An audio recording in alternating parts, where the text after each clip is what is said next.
Welcome back to Bethel. We are so glad that you have decided to embark on this new season in your educational experience. As you get ready to restart classes, let's review the basics of success. We're going to talk about how success is built by motivation, time management, and goal setting. We'll talk about these concepts and how they apply to your classes and life. Another component is academic success, and we'll talk about that in a little bit.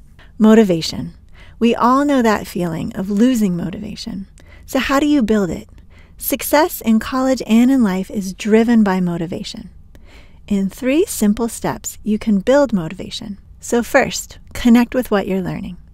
As you start each new class, take a moment to look at your syllabus. Flip through your read section. Watch your attend lecture. Get a feeling for what your class is about. And then take a moment to think about why it is important for you to learn this content. Will it help you to do your job better? Will it make you a clear and confident communicator? Or will it eventually get you to your goal of graduating and earning that degree that you've always wanted? Whatever the reason, make sure that you know why this specific class is important to you. This will help you build your motivation every single class. Some people like to imagine what their life will look like with a degree. How will earning this degree improve your career, family situation, and personal growth? All of these questions paint a picture of what life will be like when you turn your dream into a reality.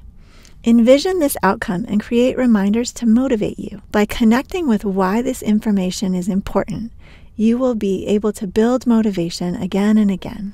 Secondly, celebrate the progress you make each week. You know our classes run very quickly. We want to help you get that degree as soon as you can. That means that each week you will have a new unit. Each week you have an opportunity to celebrate your hard work, the obstacles you have overcome, and the growth that you have experienced in learning new information and managing your time. Did you get your first A? Then celebrate. Go get ice cream. Tell your kids how hard you work and how it paid off. Maybe you barely met the deadline and it was really hard to juggle all your responsibilities. Even if you didn't turn in work that was your best, you should still celebrate that you did meet your deadline. By celebrating each week, you will fuel your motivation. Lastly, challenge yourself. Where can you improve? You went back to school to grow and learn. So where do you want to focus? What did you learn from your facilitator's feedback? Is there a specific concept that you're struggling with? You can ask your facilitator to walk you through that content. Maybe you learned something interesting from your classmates' post and discuss. You will be surrounded by others who have many different work experiences, and there's lots to learn from the discussion room to the read and attend section. By challenging yourself, you will be engaged in your educational journey and more motivated to keep up the hard work. So remember these 3 simple steps to stay motivated throughout your program. The next building block of success is time management. Stephen Covey famously wrote, "Begin with the end in mind." So as you plan your time for the week, begin with your deadlines. At Bethel, you know that your main discuss post is due on Wednesday at midnight, and your response discuss posts and complete section are due Sunday at midnight. With those deadlines in mind, work backwards to plan your week. You know best what responsibilities you have. If your kids always have soccer games 2 days a week, then plan for that. Make sure that you have time to get your work done around that schedule. For many of our students, they like to do a little bit of work every day. That way they can work ahead, but also not be overwhelmed by leaving everything to the last minute. Check out your read section to see a few different examples. Then think about your particular responsibilities and identify a time to rest. Planning time to relax is actually very important to avoid burnout and to ensure your success. So as you manage your time, make sure to manage time to rest. Watch a game, go for a walk, play with your kids. By spending time away from your classwork, you will be refreshed when you get back to it. Once you have a plan for managing your time, find support to stick with your plan. Reach out to a classmate and ask how they keep up with all the responsibilities. The great thing about being in an adult program is that you are surrounded by other adult learners who are also juggling many responsibilities. You can also ask your family and friends for specific help. Maybe you need your sister to come watch the kids on a Wednesday night so that you can get ahead on your deadlines. Or maybe you want to ask your spouse to make sure that you have extra time early in the week so that you can get ahead of your goals. By enrolling more support, you will find it easy to manage your time and get into a routine of doing coursework and your other responsibilities. The next building block of success is to set goals. You need to have something to aim for in order to succeed. You may have heard of the SMART goal setting method. It's been popular since the 80s because it's easy to remember and it's very effective. SMART stands for specific, measurable, achievable, relevant, and timely. So let's say your goal is to graduate. How would we apply this method to that goal? Well, first, to be specific, you can target a particular area by focusing on one term at a time. You can find your plan of study in VCamp and print it out. If I were you, I would put it somewhere where you can see it as a reminder of your goal and progress. Every time you complete a class, you can check off the list. You'd be able to put this on your fridge or maybe up in your office at work, and it will show you exactly where you are in your progress towards that specific goal. Measurable. Success could be measured as having a certain GPA for a specific term. Because we've made it a particular area of focus, you could think about what GPA you want for each term. Maybe in your first term, your goal would be to have a B average. Some classes will be easy and some will be harder, but at the end of the term, you can write your GPA on your plan of study and see how close you are to your target. This is a very measurable way of seeing how you're making progress on a specific goal. Next, make sure to set an achievable goal. It's got to be doable for you to get traction. If you aim for straight A's but know that you have a really hard class coming up, or if you know that you're going to need to work overtime this term, having straight A's may not be an achievable goal. As you decide what achievable looks like for you, make sure to prepare for challenges. Maybe you or your kids get sick. Maybe things come up at work. How will you overcome these challenges? Be realistic as you set an achievable goal. Next, your goal needs to be relevant. If you connect your goal to your dream, not only will you be more likely to reach your goal, you'll also be motivated. By achieving your goal of a certain GPA each term, you will reach your dream to graduate. Maybe you'll be the first in your family to get a college degree, or maybe this degree will help you land a huge promotion. If you remember why it is relevant, you will be more motivated to reach your goal. Lastly, create a goal that is timely. What is your target date? It could be each class, each term, or graduation. Having a smaller incremental deadline will show you progress and motivate you with a sense of accomplishment at each step. Remember how I mentioned printing out your plan of study and checking off each class that you've accomplished and then writing down your GPA?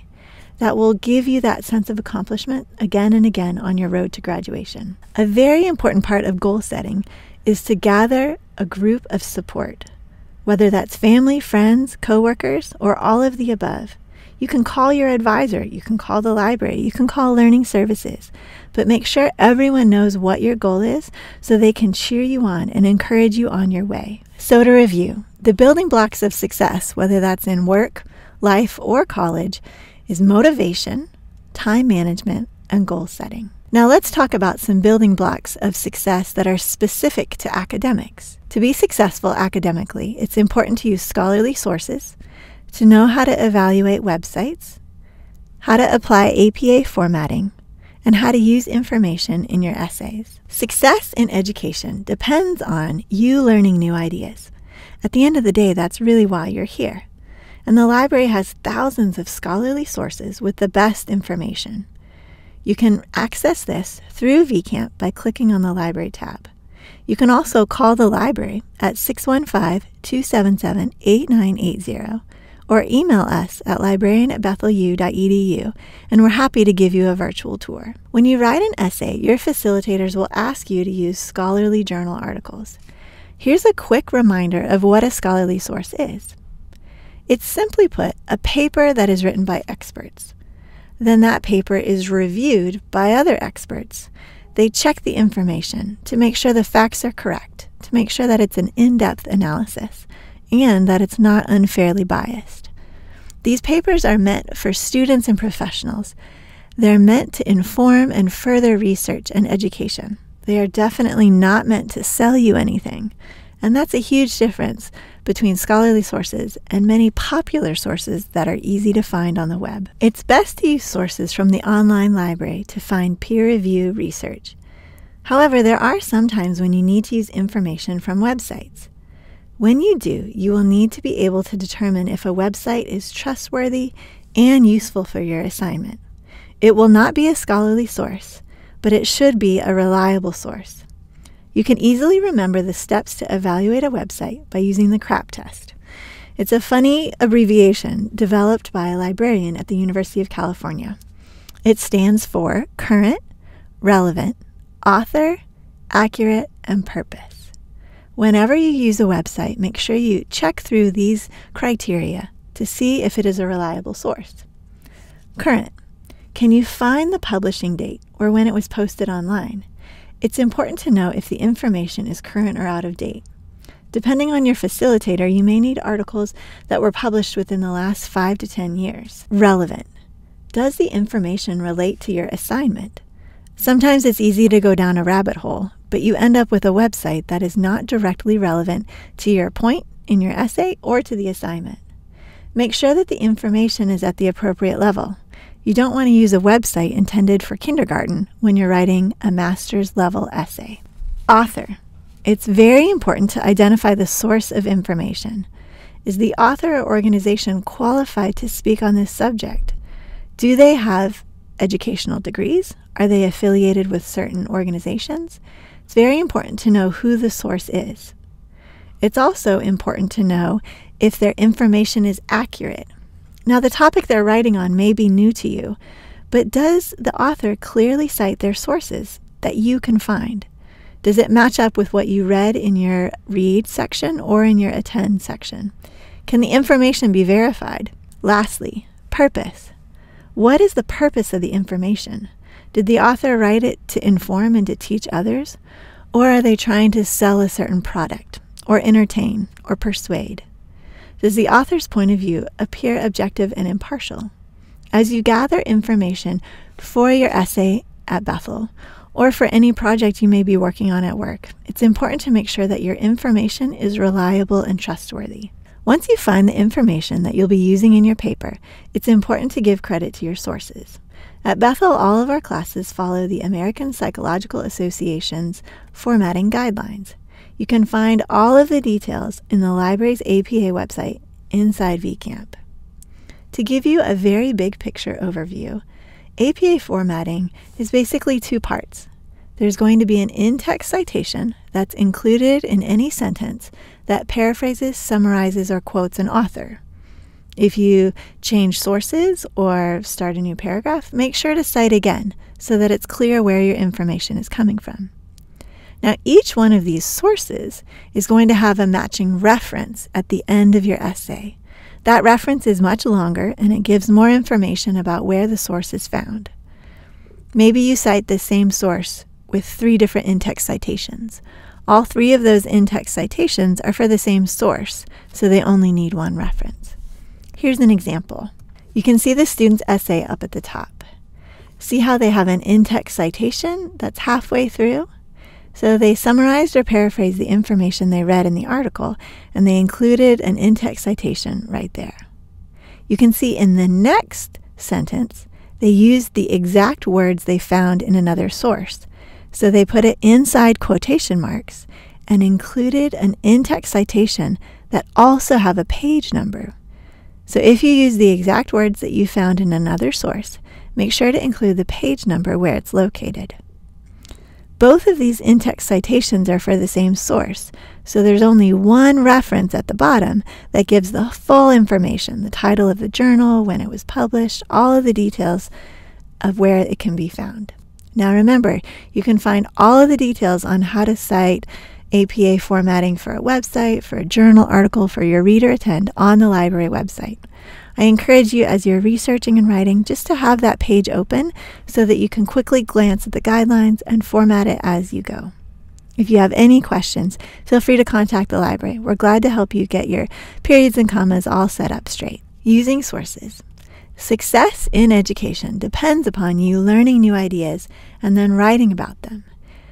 We expect that your essays will reflect your thoughts on what you have learned. This is why Bethel has a policy that your papers should contain less than 15% direct quotations. We don't want to see a string of quotes from all the sources that you read. That doesn't tell us what you've thought about and what you've learned. It's also important to avoid plagiarism. You can do this by using quotation marks if you use somebody's exact words and giving them credit. If you use someone else's idea in a paraphrase or summary, make sure that you give them credit as well in an in-text citation.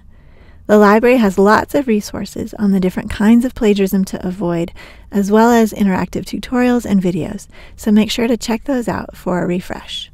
So those are the building blocks of success that are specific to academics. Make sure to use the best information from scholarly sources. If you do need to use a website, make sure you evaluate it with the CRAP test. Once you find your sources and you include your information in your essays, make sure to apply APA formatting. And when you're using information, make sure that your essay is primarily your thoughts and your perspective on the ideas that you've learned. Those are the building blocks for success in life, in work, and in the academy. Welcome back to Bethel. We are so glad that you are here.